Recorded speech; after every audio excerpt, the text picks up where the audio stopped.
Good morning, everyone. Let's look at your markets for today. We've got the economic calendar open, and do we even need to open this before I scroll down? It is the first Friday of the month, being the 2nd of October. Do I need to scroll down? Do you know what's happening? You should know what's happening by now. First Friday of every month is non-farm payrolls on the US dollar. And there we have it. You should have known this. We also see Euro preliminary CPI reports at 11. That's about, what is that, 3.5 hours from now. That's also coming out, but I don't think that'll really move the markets, but it could. I mean, it's a 3-star high volatility expected news release, but it is a preliminary report, so we'll have to see. HICPs. Do you know what the HICP is? The harmonized indices of consumer prices. I spoke about the importance of these things yesterday, so I'm not going to go into it again, but you could potentially see some movement on the euro because of these. And then obviously we've got non-farm payrolls today, the big one. Always fun to try and trade that, try and beat the market, try and be faster than slippage. Usually it's best to just stay out of it if you're pretty new to it. Maybe we can do a prediction trade on this today. I'll look at a few things, potential trades there. We'll put some pending orders in prior to the non-farm payrolls today. So yeah, I mean that's basically it. Nothing else matters on the dollar up and until non-farm payrolls. So if you've got trades open, you need to protect yourself. If you don't, wait for non-farm payrolls. Either trade it if you can, if you know how to trade volatile market or data releases, go for it. If you don't, rather just stay out of it. I do try and trade it sometimes, not every time, but every once in a while I'll do a video about it. Maybe I'll do one later today as well. So yeah, that's it for the economic calendar. It's a big day today for that. So which means if it's a big day on the economic calendar, everything should be pretty neutral leading up to it. We've got the S&P up 0.5%, the DAX down 0.2%, the FTSE up 0.2%, both of them being neutral then, and the Euro stocks pretty neutral on 0.01% up. That's pretty neutral overall. I think with the S&P slightly up, I'll call that neutral as well. On commodities, we've got gold pretty neutral at up 1.1 and silver down 0.55%. Those are both pretty neutral as well. Then on Forex, we'll see neutral across the board, no matter what you look at, because it is the important data release would consolidate markets for us. So everything being pretty neutral means we can focus purely on non-farm payrolls today and a few other technicals. There's no specific directional sentiment at the moment. There was on some of the data releases that came out earlier. We saw big moves on the yen. They had their unemployment rates, job applications ratios coming out. So they saw some news events that pushed the market, with household confidence being much better than expected as well. We had something on the Aussie, slightly above, but still very low. Retail sales being way down at the 0.4%. Although it's better than expected, it's not by much, and it's really not a good signal for the Aussie. Being negative in retail sales is not good at all. But it is a pandemic. There's a reason they call it a pandemic. So yeah, that's it for the calendar and sentiment. Let's turn to the charts. Now, what do we see in the charts? First and foremost, we've got gold open because I do have trades open in gold, as you can see, that one and that one. So yeah, I want to close out this one. I got it at a bad price. Got in at a bad price, and I really want to close it out. I'm not scaling in. This is just a bad price. This is literally at the upper end of this channel that's been forming. and this has been following the break of the original triangle. So if I take this and shift it away, you see this original triangle, there was a break. It came back down, tested the bottom again, and shot back up. So this is definitely a move, a potential move to the upside, but it is respecting the channel at the moment. So we should see it reverse from there and come back to median soon. So I wanted to just trigger my take profit on this very high price where I entered the market, and just take that one out. And then I'll leave this one open because take profit is going to be up there, but at this level, actually I should just close both of them out now with profit, to be honest. Slightly below the upper end of the channel, I'll take profit on both of them.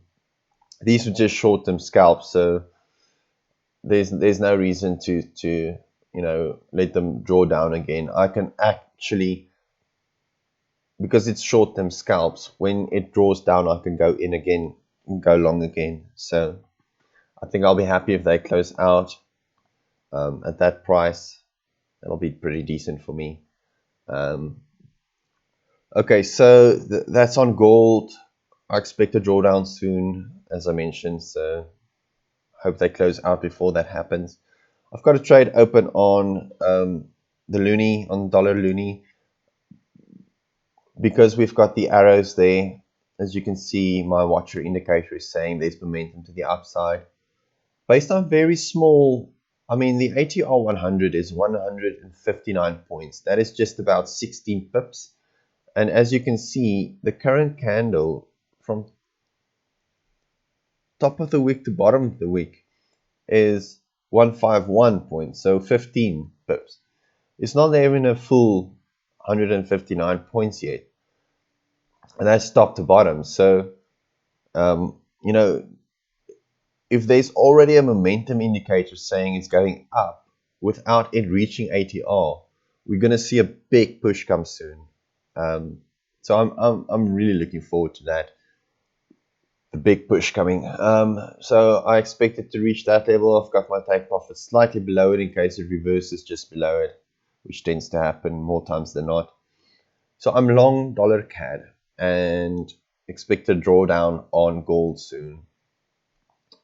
I should really put a break even on this trade, this one, or just close it out now. But you let your winners run and you close your losers out early, not the other way around. So I'll leave those take profit levels there. They should trigger soon. And this one's take profit over there. So we've got a tight stop loss. 3 candles back or 2 candles back, we had price at a low, and we're just below it, basically spread below it, even less than spread below it, as a potential stop loss in case it turns on me, which can happen at any time. I had bad trades yesterday that turned on me, so always have a stop loss. And I hope it hits that level. It's always good to get it right. I had a few bad calls yesterday, but a few good ones where I got out in time as well. Maybe I should show you those later today, or later in this video. I probably will, because this one, this big push to the downside, was it this one? I think I had a trade open to go long on this because it was respecting this line, and it just broke. It just completely broke. But I had the arrow saying, oh no, it's momentum down. And as soon as I saw the arrow, I got out of the market, and lucky for me, because look at what happened eventually. So glad that happened. Glad I took like a $500 loss on that. But how bad could it have been if I just left it? So Aussie Swissy, we've got, oh, that's choppy. I can't trade this. So this needs to stabilize now. Aussie Yen, obviously, you can't trade that until it stabilizes. Aussie Kiwi, I mean, that's solidly trending down, but I can't trade it now because, you should have got in there already, not not down here. And what's happening now? We could still see a further move to the downside, but obviously that call I had yesterday was wrong. Obviously some data affecting it, so can't get it right every time, especially if something else influences the price. And then this one, I mean, would you go long or short here? I can't justify going long, and I can't justify getting into the market now. I mean, yeah, overall, I think there's a bigger chance that it's going to go down than going up. What do you guys think? Would it go short? Would it go long? Since I don't have a direct indication of where it's going to go, I just stay out of it altogether. We had an article, I'll go back to that just right quickly. We had this article that says Aussie dollar staging a comeback as Joe Biden surges in the polls. So expect a dollar weakness if Biden wins. Then gold prices, the RSI is indicating waning bearish momentum. I already knew this because I've been long gold for a while, for a few days now. So gold to make a comeback and dollar weakness is expected in those news events. Now, if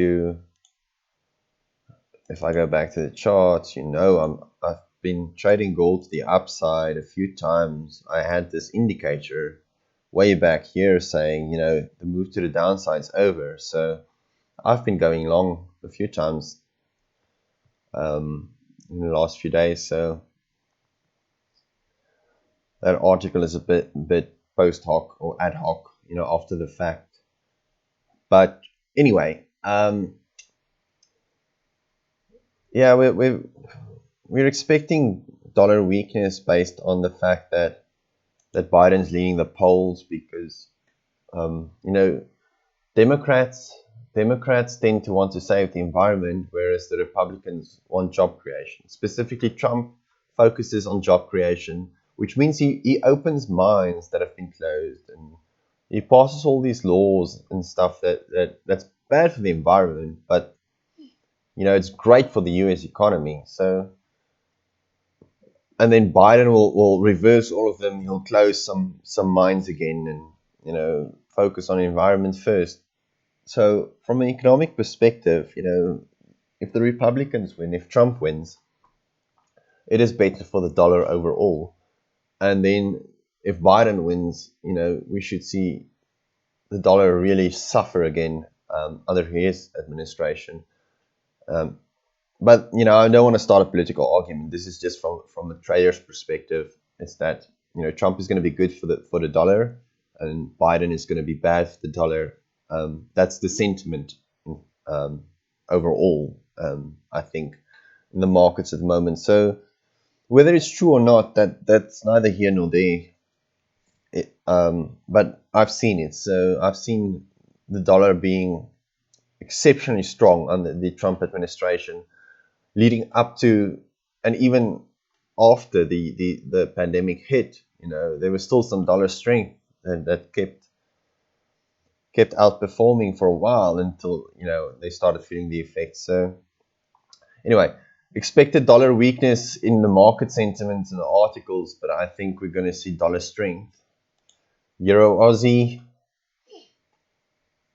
I mean, it's respecting the channel, but there's a bigger trend line forming. Ignore the channel for a second and look at that. So based on that, I can't go short this just yet because of the bigger trend line forming. So I'll stay out of it for now. Euro Swissy, I mean, that's creating a nice little triangle, and it has to break one of them soon. So just watch that.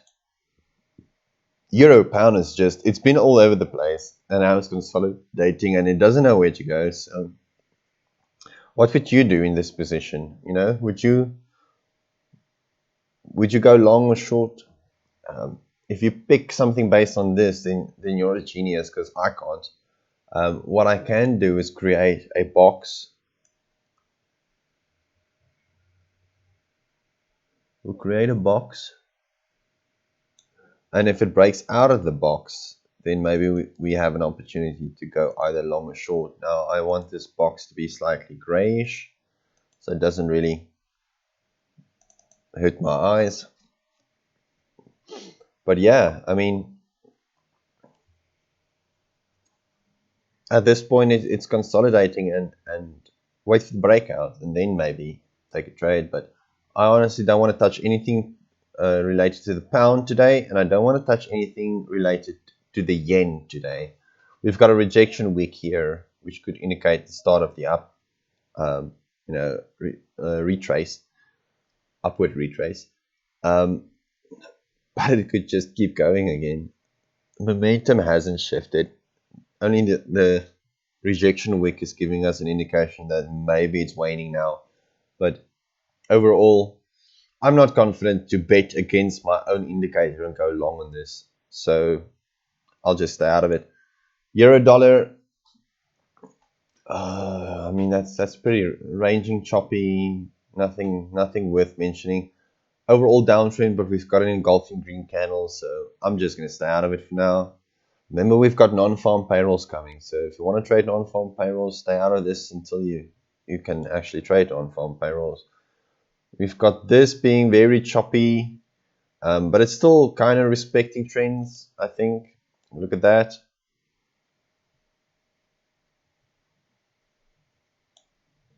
Something like that. Seems to be respecting the upward trend there.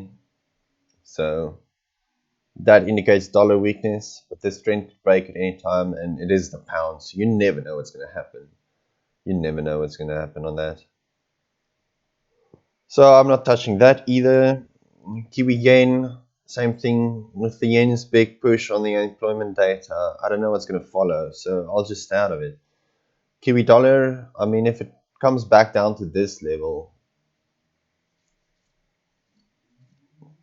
maybe yeah, but that's betting against the dollar. I'm not going to do that today. I won't trade this. Dollar Swissy, nice engulfing red candle following my upward momentum indicators. Is this an indication that it's going to go up?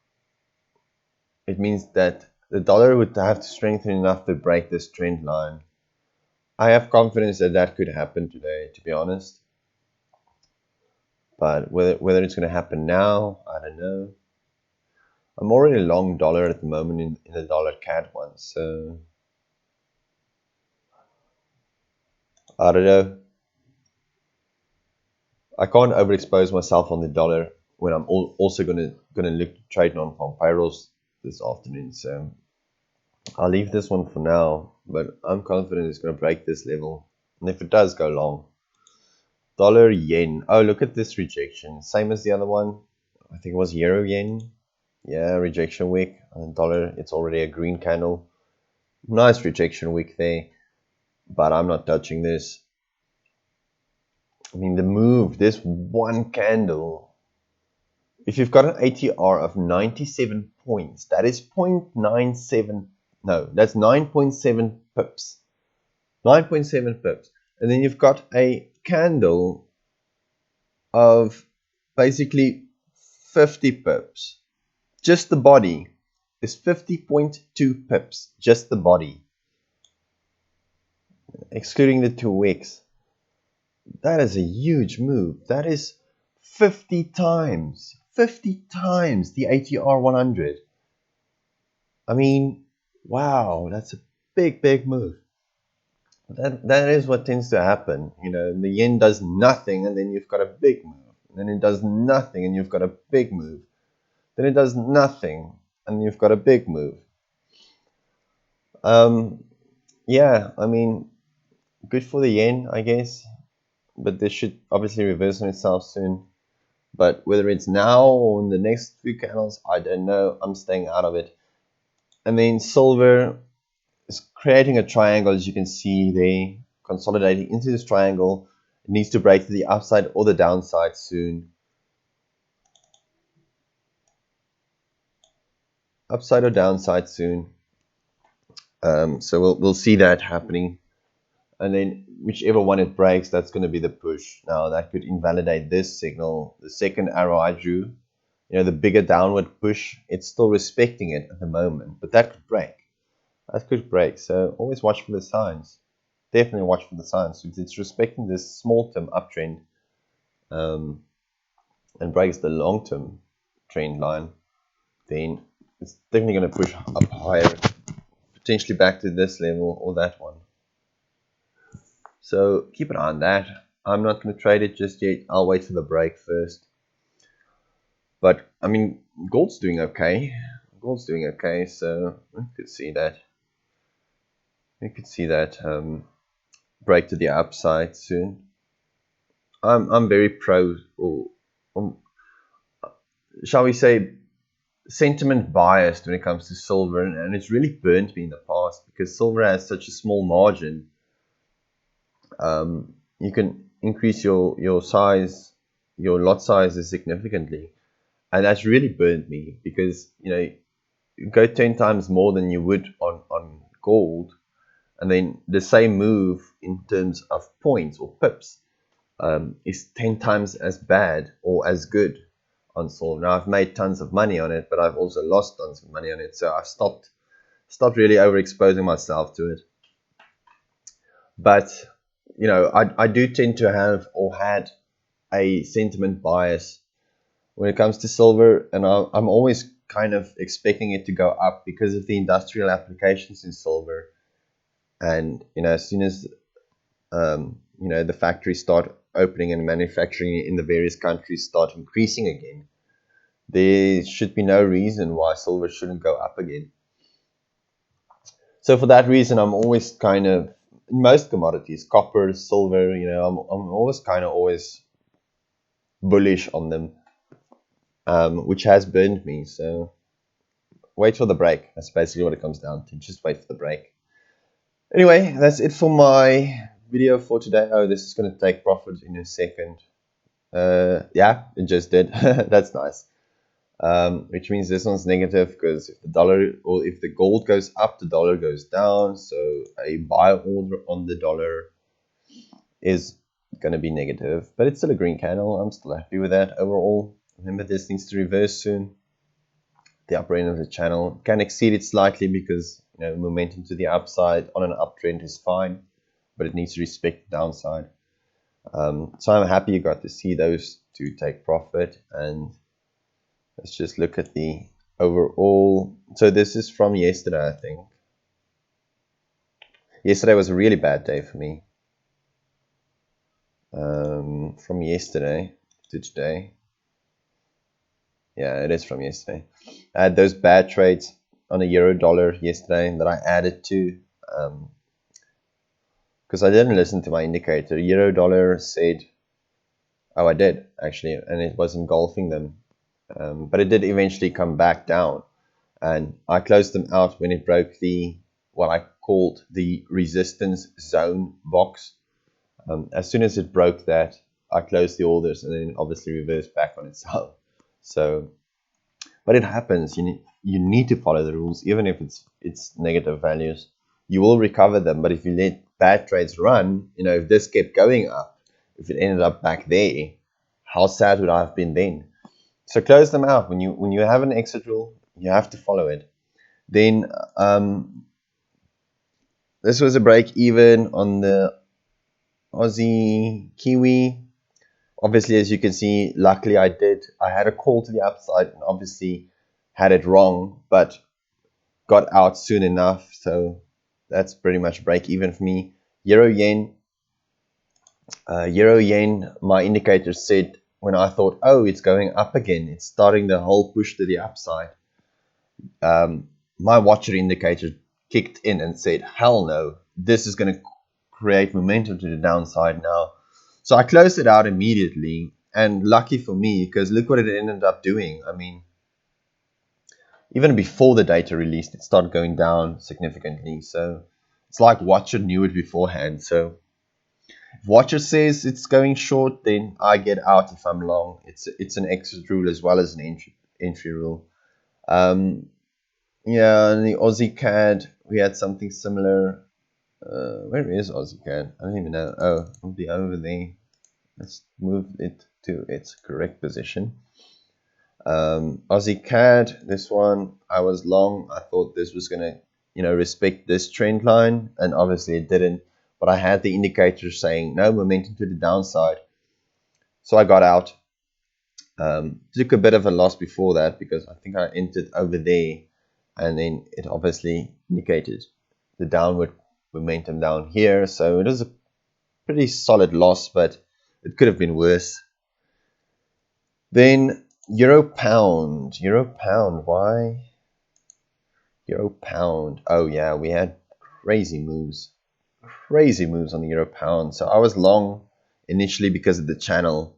Then my watcher said, hell no, this is coming down. And I listened to it. I closed this out with a slight loss.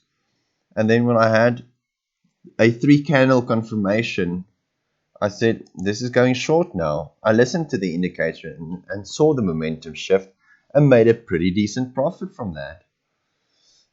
Actually, twice. I added to the position, as I tend to do. Added to the position and got even more profit from it until watchers said, oh no, it's over now. It's almost over now. So yeah, when this happens, you need to listen. And then gold, obviously this was the trade I opened yesterday. That took profit just now, and then the one I opened this morning to add to that position because I was certain. Watcher didn't say it's a downward pressure yet. Watcher said it's still upward momentum. So those two just took profit, as you saw. So we've got the dollar CAD one slightly drawn down, but it still has the up arrow. Usually we want 3 of them in a row to signify a big move coming. So this could potentially be a false signal, but it could just be a drawdown. There is a stop loss, a tight stop loss, and a pretty decent take profit level. That's risk reward level or ratio is better than 2-to-1. So if it is a loss, of what will it be, $940 odd, that's okay. And if it's a profit of over $3,000, that's okay too. So we've got a tight stop loss there, good risk reward ratio. I'm happy with that trade regardless of what happens to it. So yeah, gold up indicates dollar weakness, as we saw, but we'll see if that holds. My only opportunity then is, I'm overall long on dollar CAD, but I could be wrong, so maybe just be careful. Don't follow my trades blindly. This indicator still needs 2 more to confirm, momentum to the upside. This is just the first indication that the downward pressure is ending. Anyway, that's it for today's video. I do hope it helps. Good luck and enjoy.